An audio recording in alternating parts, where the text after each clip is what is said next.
Hey there, I've had a lot of you ask to be shown how to make almond milk, and the recipe's the same for any of these nut milks that you like.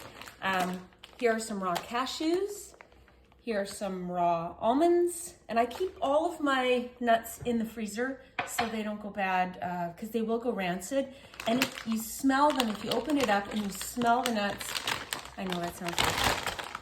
If you can smell any kind of funkiness on them, throw them out because they've gone rancid and there's a mold that grows on them and they will make you feel terrible. So we don't want that. Anyway, we're gonna do cashew milk today because we really like cashew milk. So you gotta do a bit of prep though. We're gonna soak 1 cup of cashews for 6 hours or overnight, and we'll be right back. These have been soaking for 6 hours and now they're ready to be made into nut milk. You can also soak them overnight. You want to make sure that you drain that soak water off because it's got phytic acid in it, which gets leached out of the nuts, which actually prevents your body from properly digesting and absorbing nuts. When you soak them first, it makes all of the nutrients that are in the nuts more bioavailable to your body. So it's actually healthier for you. So we're just going to dump this water.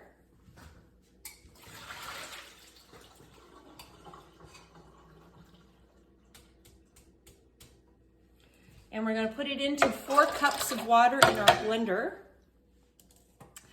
Now, if you want to use this cashew milk for coffee and to froth in an espresso maker, you're going to want to put some extra sunflower oil in. If you're just going to drink it straight or put it on your cereal or whatever, there's enough fat in the cashews that you really don't need the oil. But we like putting it in our coffee and tea, so we're going to put a tablespoon of the sunflower oil in.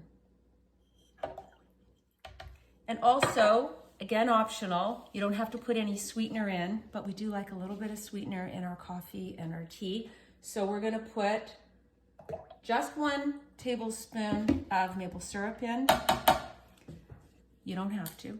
We're going to put a little bit of vanilla in, and I don't even measure this. I just, look. Probably a teaspoon. And then a 1/4 teaspoon of sea salt, because that little bit of salt just makes it taste better. I don't know why, but it does. Blend it for about 30 seconds.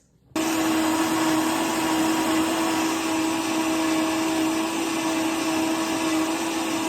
much waiting.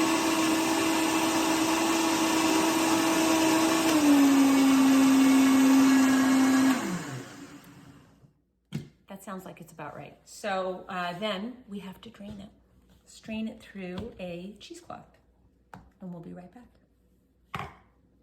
I had a nylon mesh bag that I literally had for 10 years, and it just broke last week. So I am now trying just plain cheesecloth, which is less convenient than a bag, but it definitely works. So I just secured it around this bowl, and we're going to pour this through and just let it strain. And if you don't want to get your hands messy, you don't even have to touch it. If you just let this go for a couple hours, or an hour, it'll just sit there and drain. But we're going to actually try squeezing it. Okay, so as you're squeezing this, you can see that it's all coming through those teeny tiny holes in the cheesecloth. And it just takes a few minutes to let it all settle.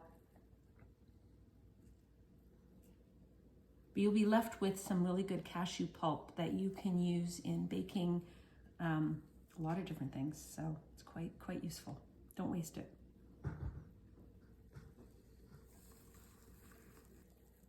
But you can see now we've reduced.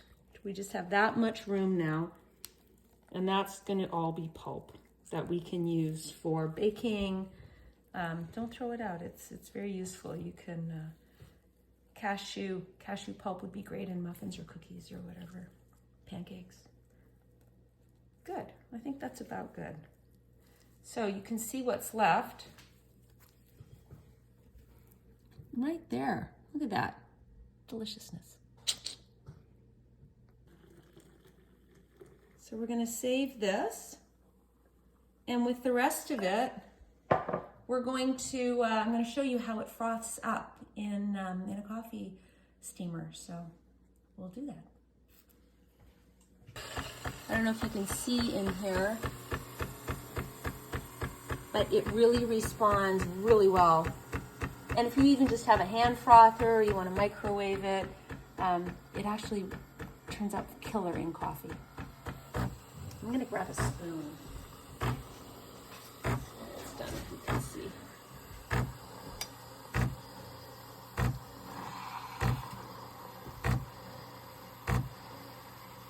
Ooh, it even smells good. Can you smell that?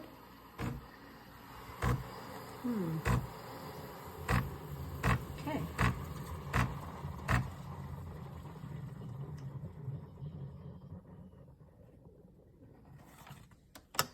Okay, do you see that? Look at that. For your coffee and tea. It's just fantastic. Behold, a beautiful liter of cashew milk. This will keep a good 5 days, maybe even a little longer in the fridge.